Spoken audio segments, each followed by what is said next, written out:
Colégio Adventista de Juazeiro está localizado na cidade de Juazeiro, que está no estado da Bahia, na região norte do estado, na divisa com o estado do Pernambuco, às margens do Rio São Francisco. Nós estamos aqui às margens do Rio São Francisco. Então, o Colégio de Juazeiro, ele atende a região do Vale do São Francisco.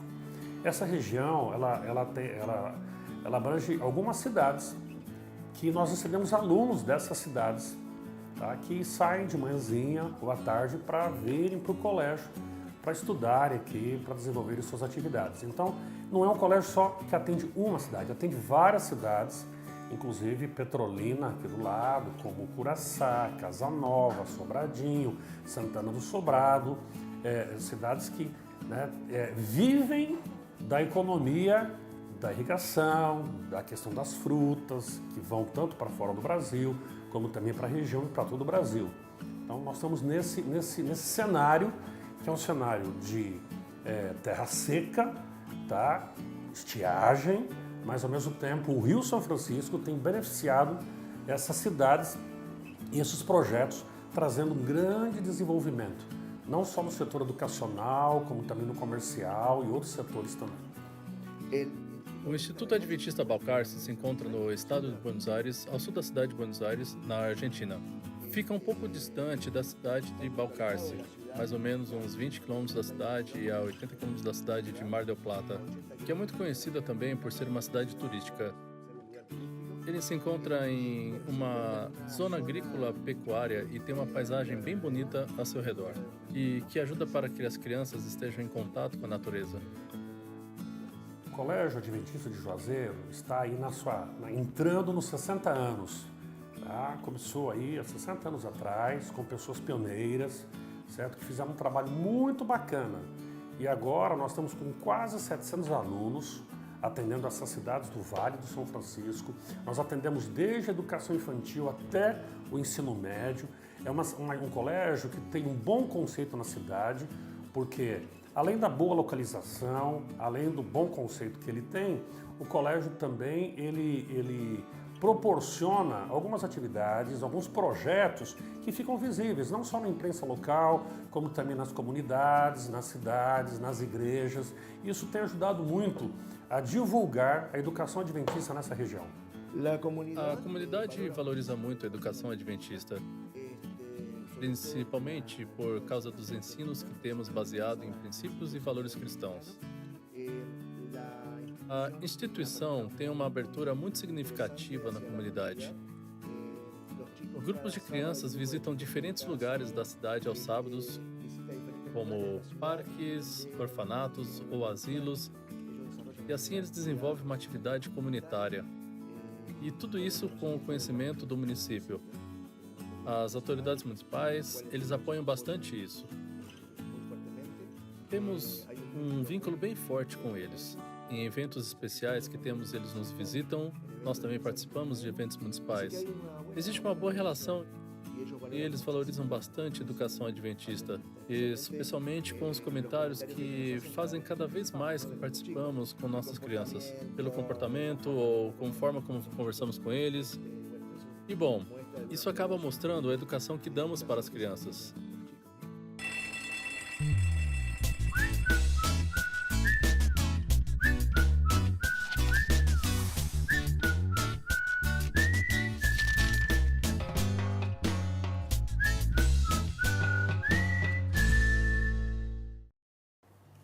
Pesquisas recentes apontam que mais de 20 milhões de pessoas acessam a internet diariamente. Segundo a TIC Kids Online, 8 em cada 10 crianças e adolescentes na faixa etária de 9 e 17 anos são usuários da internet. Em 2012, 21% desses jovens acessavam a internet pelo celular.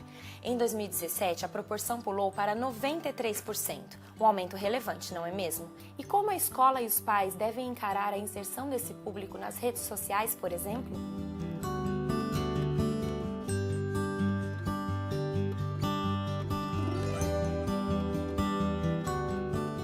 A participação dos adolescentes nas mídias sociais hoje tem sido muito grande, o crescimento é aumentado bastante. Mesmo com a restrição de idade que se tem, né? Eu acho que hoje, a partir de 16 anos, quando você vai fazer o seu cadastro nas mídias sociais, tem lá, a partir de 16 anos. Mas ainda assim, eles burlam isso, né? Eles colocam a idade a mais e eles entram.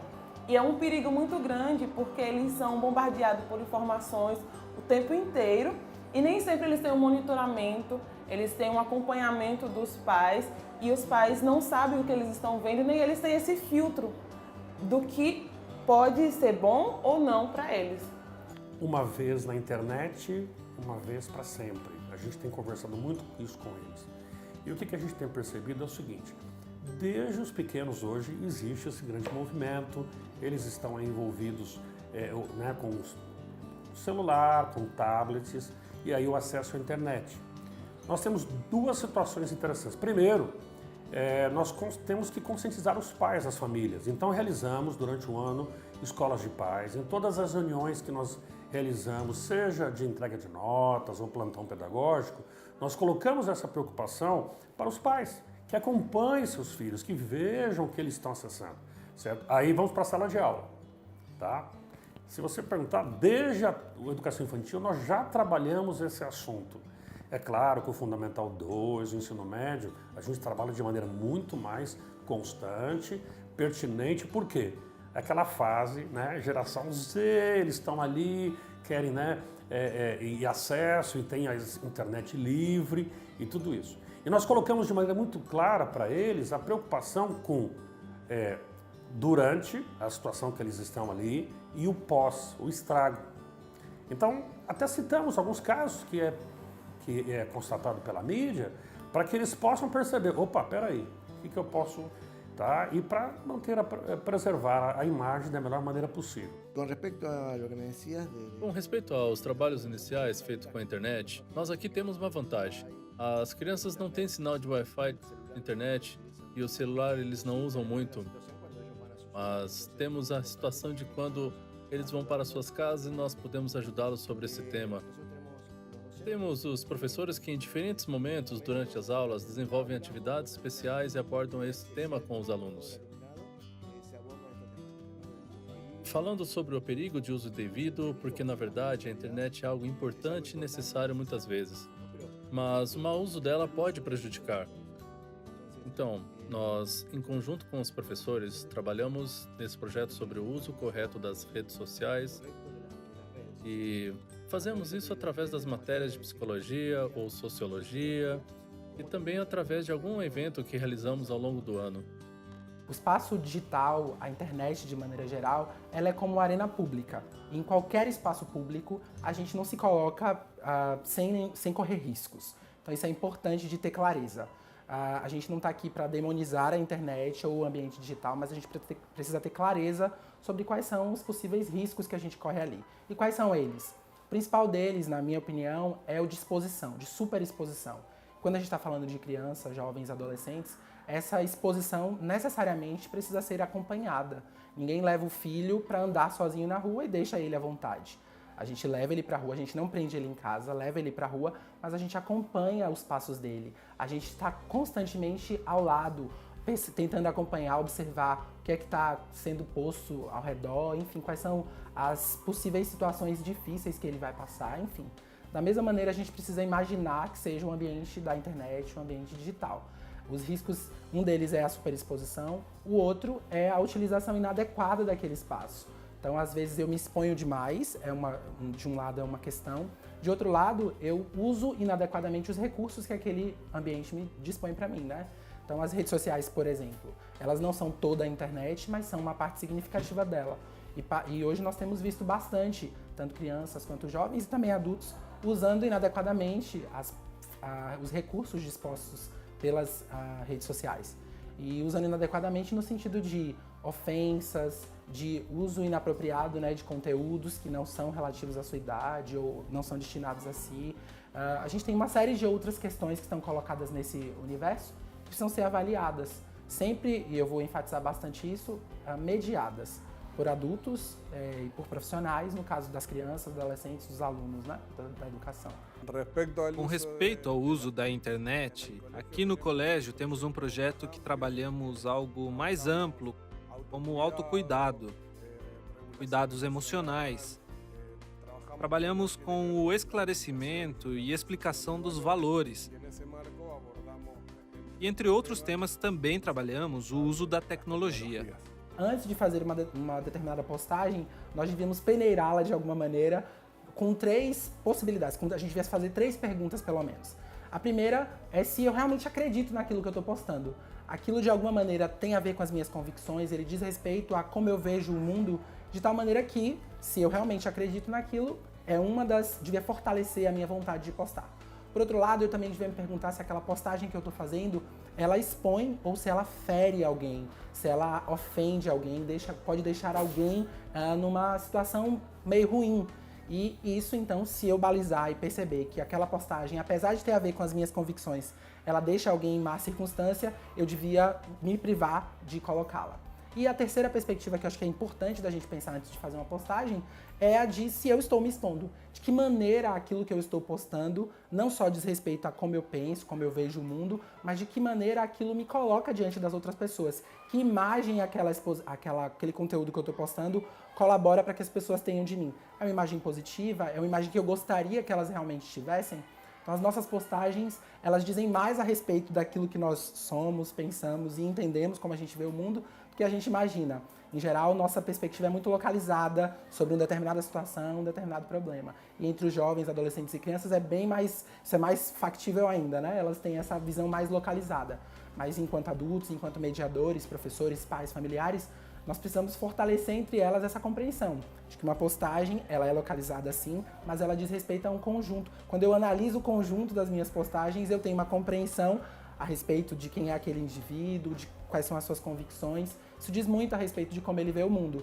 E muitas vezes, o próprio indivíduo não se vê daquela forma, mas o outro, a partir das postagens, do conteúdo que ele disponibiliza, enxerga ele com determinadas compreensões, com determinadas perspectivas. Como parte desse projeto, uma das atividades específicas que fazemos sobre o uso da tecnologia, passamos um vídeo de uma organização da Argentina que se chama Argentina Sirven Seguro.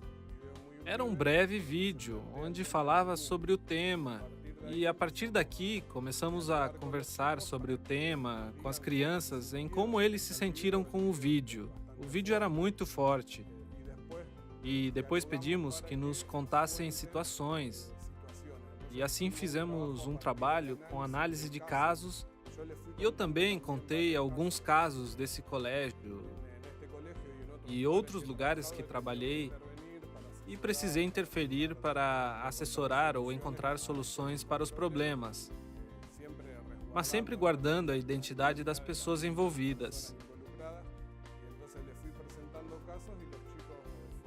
Então eles foram analisando os casos, propondo soluções. Nós buscamos destacar os 3 protagonistas principais da situação. A pessoa que sofria a agressão e que estava mediada com a tecnologia e sendo empático com essa pessoa, ver o que poderia ser feito para se proteger. Também vimos a pessoa que pratica agressão e os observadores. Nós enfatizamos muito nas muitas campanhas que fazemos aqui no colégio, os observadores. O observador nunca é neutro. Se me passam materiais íntimos de uma pessoa e eu repasso, estou me tornando cúmplice. Não podemos ser neutros. Ou eu estou ajudando, ou eu estou reforçando essas condutas que são prejudiciais. As mudanças estão acontecendo, o mundo está mais tecnológico. E como a escola pode colaborar na formação de cidadãos conscientes quanto ao uso adequado das ferramentas tecnológicas? O ambiente escolar deve transmitir informações acerca do uso adequado, seguro, ético e responsável da internet e, sobretudo, alertá-los sobre os riscos e perigos que estão expostos no mundo online. Eu uso a internet quase sempre para falar com os meus amigos ou para ver o que os outros publicam, para me informar sobre as coisas, porque eu não leio outras coisas e uso para me informar sobre o que está acontecendo. Eu uso a internet basicamente para as redes sociais, estou bem envolvida com isso e eu também gosto de publicar fotos Eu gosto de compartilhar fotos e eu publico fotos com frases de sábado e as compartilho. Bom, este ano foi o que mais aprendi sobre o uso da internet. Eu usava de forma descuidada, mas o professor nos falou um pouco sobre o cuidado que temos que ter com as coisas que publicamos na internet. Vai ficar lá e não há como apagar. As pessoas podem usar para qualquer outra coisa que quiser. Para mim, os cuidados que temos que ter é pensar o tempo todo o que vamos fazer ou o que vamos estar usando na internet. Que eu não sou a única pessoa que tem acesso.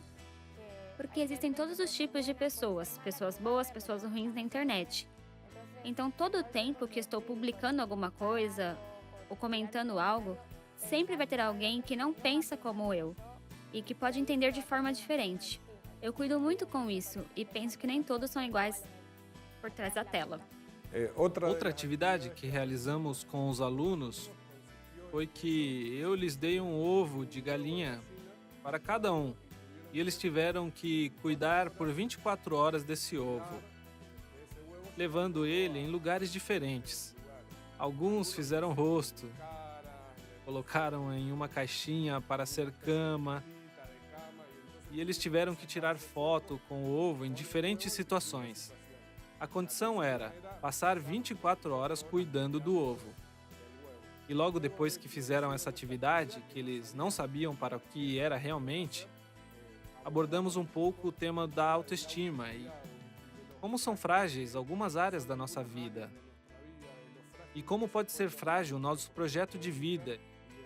E como é importante estar atento e cuidar das diferentes áreas. E entre as áreas está incluso o uso responsável da tecnologia. O professor nos deu uns ovos na aula de psicologia para que cuidássemos durante um dia. No começo foi bem difícil, porque precisava ser bastante cuidadoso.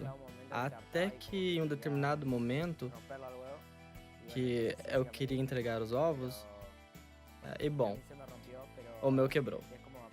E eu pude entender que existem certas coisas que mostram o nosso caráter, ou que fazemos por obrigação, mas que precisamos cumprir ou que não importam muito, mas que fazem pequenas diferenças. Ao final, o que me fez pensar um pouco foi que seja o que for que nós publicamos, sempre vai influenciar outra pessoa ou despertar um pensamento em outra pessoa. E preciso pensar o que vai despertar no outro. Eu aprendi sobre a fragilidade que pode existir em cada um e o cuidado que temos que ter nas redes sociais. E o cuidado que temos que ter com alguma fragilidade que temos. Assim como o ovo pode ser muito fácil de quebrar ou atingir os sentimentos de outra pessoa. Os cuidados que eu tenho quando vou postar alguma foto, por exemplo, é perceber que é uma foto que eu goste. E depois pensar que qualquer pessoa poderá ver essa foto. E depois que eu postar, não tem como eu apagar. Porque assim, quando você publica, ela permanece lá. E é preciso pensar que todos vão ver. E pensar em tudo o que faço. Eu não gostaria que invadissem a minha privacidade, porque é algo meu. Mas se isso acontecer, eu não gostaria de enfrentar ou ver essas pessoas depois do que aconteceu. Acho que é legal a gente começar imaginando que não existe uma diferença entre virtual e real. O mundo virtual, ele é o mundo real. Enquanto a gente, enquanto educador, enquanto a gente, enquanto escola, não entender essa correlação, que hoje é cada vez mais próxima, nós vamos ter dificuldades de lidar com os problemas que decorrem dessas vivências.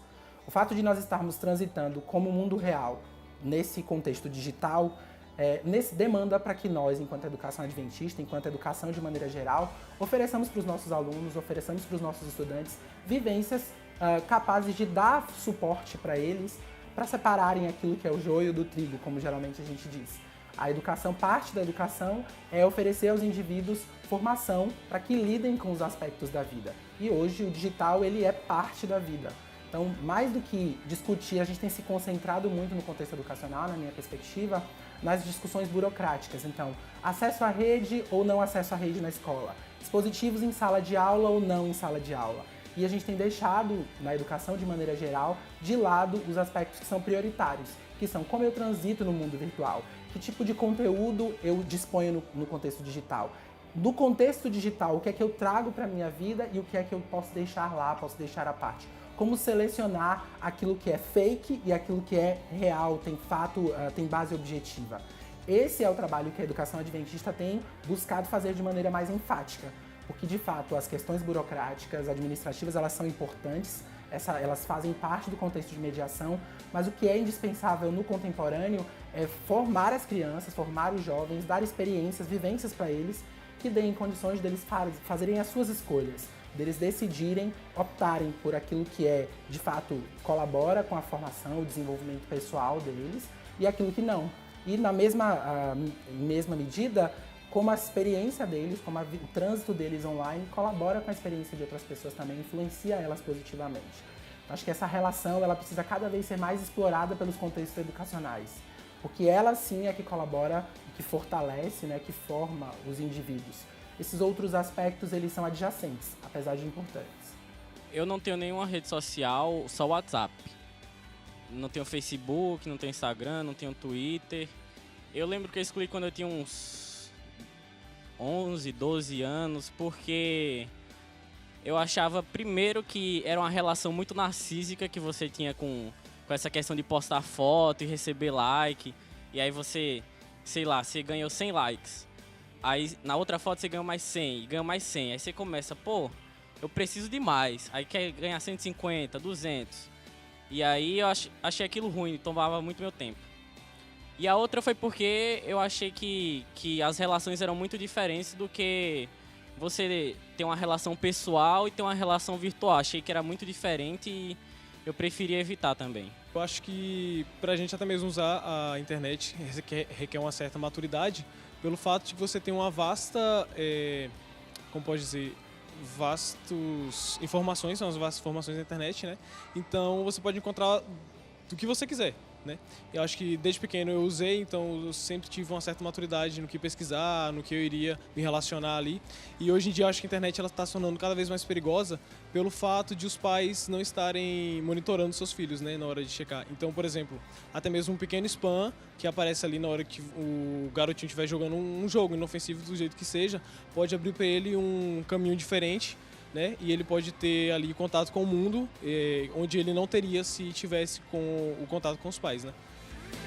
Eu, desde os 12 anos, eu criei a rede social primeira, que foi o Orkut, mas depois eu fiquei com vontade de criar outras, e aí fiz o Facebook, o Instagram, e um tempinho depois, quando eu era mais nova, meus pais não gostavam muito, não queriam que eu tivesse WhatsApp, nem nada assim.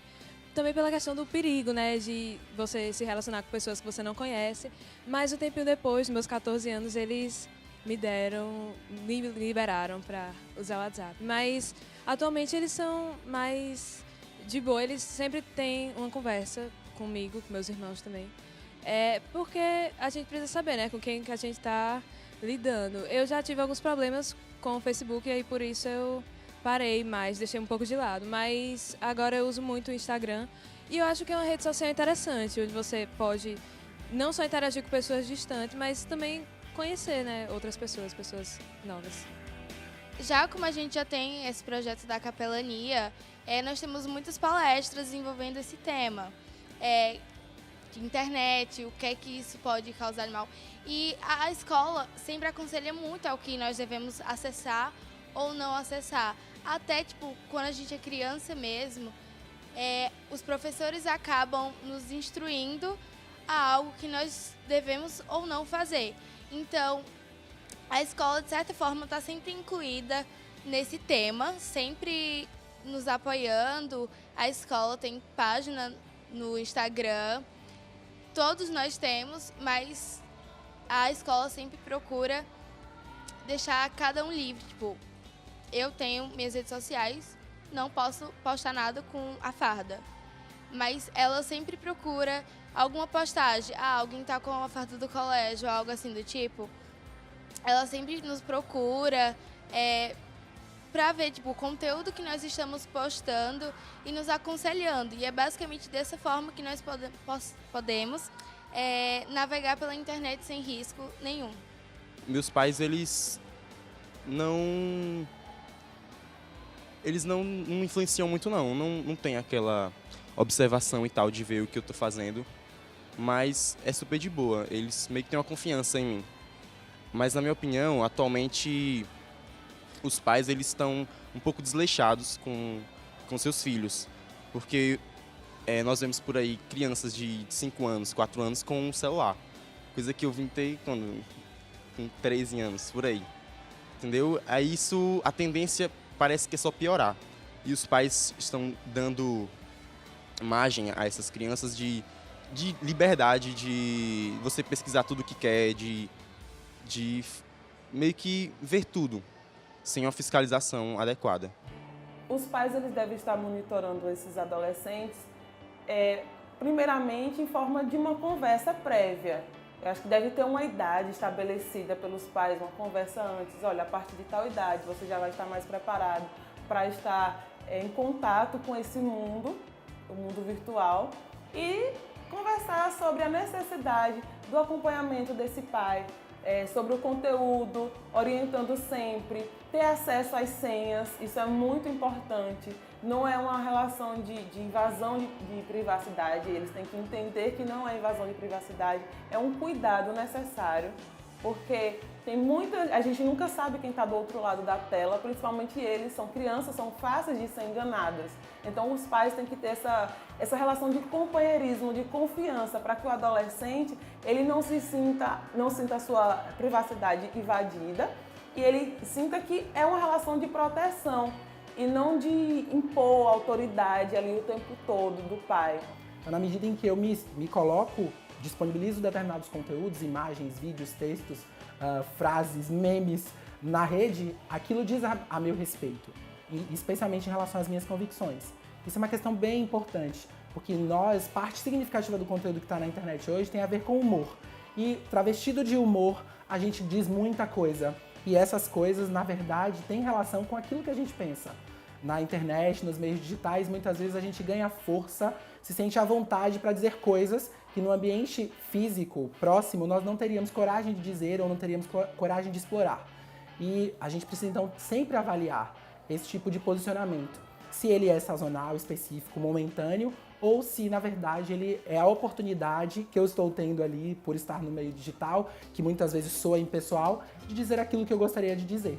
E não tinha coragem, não tinha abertura. Então, na medida em que as redes sociais, a internet de maneira geral, dá espaço para as pessoas falarem, se colocarem, um espaço que muitas vezes antes pela grande mídia era cerceado, a gente também tem usado de maneira inadequada esse espaço para dizer coisas que eu, enfim, não teria coragem, eu não me sentiria à vontade de dizer no ambiente presencial, físico, e eu tenho explorado esse espaço, o que muitas vezes é um equívoco. Eu preciso então fazer essa avaliação de forma cuidadosa todas as vezes que quiser me expor e quiser defender um ponto de vista.